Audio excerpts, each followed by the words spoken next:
जी नाज़रीन, मैं हूं आपका होस्ट मुश्तबा अली शाह और आप देख रहे हैं डेली पाकिस्तान। ब्रेक्सिट के साथ बरतानिया में बहुत ज़्यादा कवानीन में तब्दीलियां आ रही हैं। जनवरी 2021 से वर्क परमिट पर बहुत ज़्यादा काम हो रहा है और बहुत बड़े पैमाने पर तब्दीलियां लाई जा रही हैं।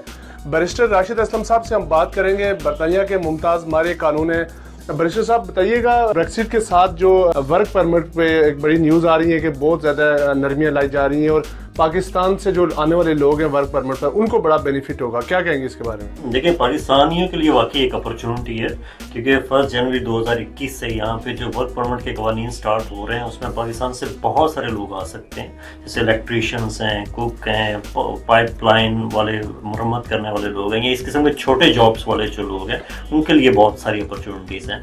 और ये अपॉर्चुनिटीज़ अभी निकली हैं। इससे पहले ये होता था कि यहाँ पे अगर वर्क परमिट अप्लाई करना पड़ता था तो RQF लेवल 6 के मुताबिक जॉब होनी चाहिए थी, जो एक काफ़ी ऊंचा लेवल था। ब्रेक्सिट होने के बाद यहाँ पे बहुत सारे यूरोपियन थे जो यहाँ से चले गए हैं, तो यहाँ पे लेबर की ज़रूरत है, बिजनेसेस में नए एम्प्लॉयज़ की ज़रूरत है, इस इकॉनमी को नए टैलेंट की ज़रूरत है, जिसकी वजह से अब फौरी तौर पे भर्तियाँ होंगी। यहाँ पे सेल्फ एम्प्लॉयड हैं, आपकी कंपनी है या आपका कोई बिजनेस है जिसमें आप पाकिस्तान से किसी को भी बुलाना चाहते हैं, तो आप उस बिजनेस को 10 दिन में रजिस्टर्ड करवा के जॉब ऑफर दे सकते हैं। किसी भी शख्स को वहाँ से आने के लिए 70 पॉइंट्स पूरे करने पड़ेंगे, तो 20 पॉइंट्स जॉब ऑफर के हैं। उसके अलावा इंग्लिश लैंग्वेज का एक बेसिक टेस्ट है जो पाकिस्तान में बहुत सारी ऑर्गेनाइजेशंस अब करवा रही हैं। तो ये सारी चीज़ें अगर आप पूरी कर लेते हैं तो आपको यहाँ पे जॉब मिल सकती है, आपका फ्यूचर यहाँ पे हो सकता है, आप अपनी पूरी फैमिली को यहाँ पे ला सकते हैं, अपनी वाइफ को, अपने बच्चों को।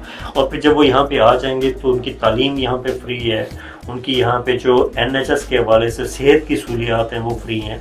इस तरह यहाँ पे जो ब्रिटिश नेशनल को सहूलियात मिलती हैं वही सेहत के हवाले से, तालीम के हवाले से आपके बच्चों को, आपकी फैमिली को मिलेंगी। तो ये एक बहुत बड़ी अपॉर्चुनिटी है हमारे पाकिस्तानियों के लिए। जब भी हमने देखा स्टूडेंट वीज़ा में नई पॉलिसी आती है, बड़ी सख्त पॉलिसी आती है। इस बार सुनने में आया कि स्टूडेंट्स के लिए भी कुछ आसानियाँ पैदा हुई हैं। पाकिस्तानी स्टूडेंट्स को आप क्या बताएंगे इस कानून के बारे में, उनके लिए क्या नरमियाँ हैं ताकि वो यहाँ पे वीज़ा अप्लाई कर सकें, यहाँ पे फर्दर स्टडीज़ के लिए आ सकें? पिछले चंद सालों में यहाँ पे बहुत कम स्टूडेंट्स आए, तो अब जब यहाँ पे ज़रूरत पड़ी है पढ़े लिखे लोगों की, तो उसके लिए यहाँ की हुकूमत ने ये किया कि यूनिवर्सिटीज़ के दरवाजे खोले हैं, इमिग्रेशन के हवाले से बहुत सारी नरमियाँ की हैं ताकि जब स्टूडेंट्स आएँ पढ़ के यहाँ की इकॉनमी में अपने आप को सेटल कर सकें। मैं ये समझता हूँ कि हमारे पाकिस्तानियों को, ख़ासतौर पर हमारे जो तलबा हैं वहाँ पर, वो बहुत टैलेंटेड होते हैं, उनको यहाँ पर अप्लाई करना चाहिए, यूनिवर्सिटीज़ में यहाँ पर आना चाहिए। या सितंबर के बाद जो भी शख्स डिग्री यहाँ पे कंप्लीट, जो भी स्टूडेंट डिग्री कंप्लीट करेगा उसको 2 साल का होम ऑफिस वीज़ा देगा, जिसको वर्क वीज़ा कहा जाता है। उसमें आप कुछ भी जॉब कर सकते हैं, अपना बिजनेस स्टैब्लिश कर सकते हैं, कोई भी काम कर सकते हैं। स्टूडेंट्स हो गए, जो वर्क परमिट है, इसके अलावा कौन से ऐसे डिपार्टमेंट्स हैं जिसमें पाकिस्तानी लोग यहाँ पे आके काम कर सकते हैं? पाकिस्तान में अगर किसी शख्स का कोई बिजनेस है और वो यहाँ पे ब्रांच अपनी कायम करना चाहता है बिजनेस की, तो वो यहाँ पे अपने एम्प्लॉय को भेज सकता है, या अगर उसके 50% से कम शेयर होल्डिंग है अपने बिजनेस में तो खुद आके यहाँ पे कंपनी कायम कर सकता है, यहाँ पे अपना बिजनेस प्रमोट कर सकता है, अपनी फैमिली को वो शख्स ला सकता है। तो ये एक सोल रिप्रेजेंटेटिव वीज़ा उसको बोलते हैं। उस कैटेगरी में कोई भी बिजनेस, कोई भी कंपनीज यहाँ पे ऑफिस खोल सकती हैं। उसके अलावा हमारे बहुत सारे स्टूडेंट्स हैं वहाँ पे जिन्होंने कंप्यूटर साइंसेस की हुई हैं या इंजीनियरिंग के शोबे से वाबस्ता हैं, तो उनके लिए स्टार्टअप और इनोवेटर वीज़ा ये नई स्कीम है। स्टार्टअप वीज़ा में यहाँ के जो गवर्नमेंट है वो ये देखती है कि उस शख्स में कितना टैलेंट है, उस जो भी एप्लीकेंट है उसमें। तो यहाँ पे इंडोर्समेंट बॉडीज़ हैं, वो इंडोर्समेंट सर्टिफिकेट दे देती हैं जिसकी बेस पे यहाँ पे स्टार्टअप वीज़ा हो सकता है। इसी तरह इनोवेटर वीज़ा, इसमें अगर आपके पास 50,000 की इन्वेस्टमेंट हो, वो आपके पास अच्छा बिजनेस प्लान हो कि आप UK में जाके ये बिजनेस इस्टेब्लिश करेंगे, तो उसकी बेस पे भी यहाँ पे होम ऑफिस जो है आपको वीज़ा देता है, जिसको 5 साल मुकम्मल करने पे आपको इंडेफिनिट मिल जाता है। जो स्टूडेंट्स यहाँ पे मौजूद हैं और जिनके वीज़ाज ख़त्म होने वाले हैं, क्या वो इसके बाद कोई यूरोपियन जो लड़की से शादी करना चाहें या कोई पाकिस्तान से शादी करने का जो प्रोसीजर है उसके बारे में कवानीन में क्या तब्दीलियाँ आई हैं, उसके लिए क्या कहेंगे आप? जी, ये बहुत अच्छा सवाल किया आपने, क्योंकि इसके हवाले से बहुत सारी इंक्वायरीज रेज होती हैं। उसमें बेसिकली देखें, यहाँ पे ब्रेक्सिट हो रहा है 31 दिसंबर के बाद, हम हिस्सा नहीं रहेंगे यूरोपियन यूनियन का, लेकिन वो लोग जो यहाँ पे यूरोपियन पासपोर्ट होल्डर हैं वो अपने स्पाउसेस को फिर भी यहाँ पे स्पॉन्सर कर सकते हैं। ब्रेक्सिट होने के बाद भी 31 जून तक की एक विंडो दी गई है जिसमें प्री सेटल और सेटल स्टेटस अप्लाई किए जा सकते हैं।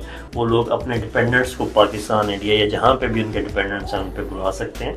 यहाँ पे अगर कुछ शख्स, उसकी कोई गर्लफ्रेंड या बॉयफ्रेंड या जो भी है, اگر وہ شادی کے ایک بندھن میں بندنا چاہتے ہیں تو ابھی وہ شادی کر کے جو اسپاؤس ویزا اپلائی کر سکتے ہیں. اس میں پہلے اس کا ڈفرینٹ نام تھا, اب اس کو پری سیٹل اسٹیٹس بولتے ہیں. پری سیٹل اسٹیٹس کا ایک فائدہ یہ بھی ہے کہ وہ بہت جلدی ہو جاتا ہے.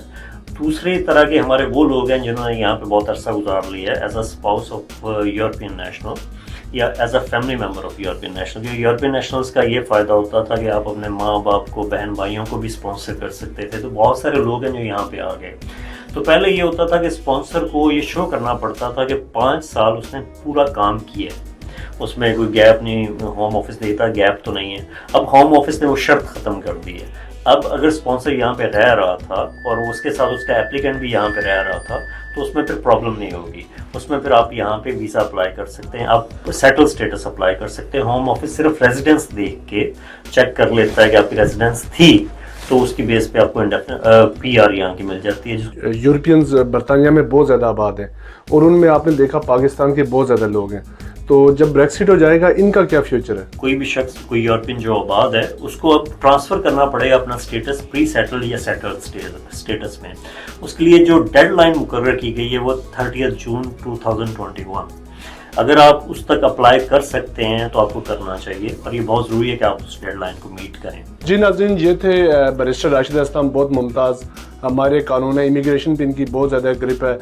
ان کا کہنا ہے کہ جو لوگ پاکستان سے تعلیم کے لیے اور کاروبار کے لیے برطانیہ آنے چاہیں وہ قوانین کو پڑھ لیں, اس کے بعد اپلائی کریں, اور اس قوانین میں واضح طور پہ لکھا ہے کہ ان کے لیے فیوچر میں کون سی آسانیاں ہیں.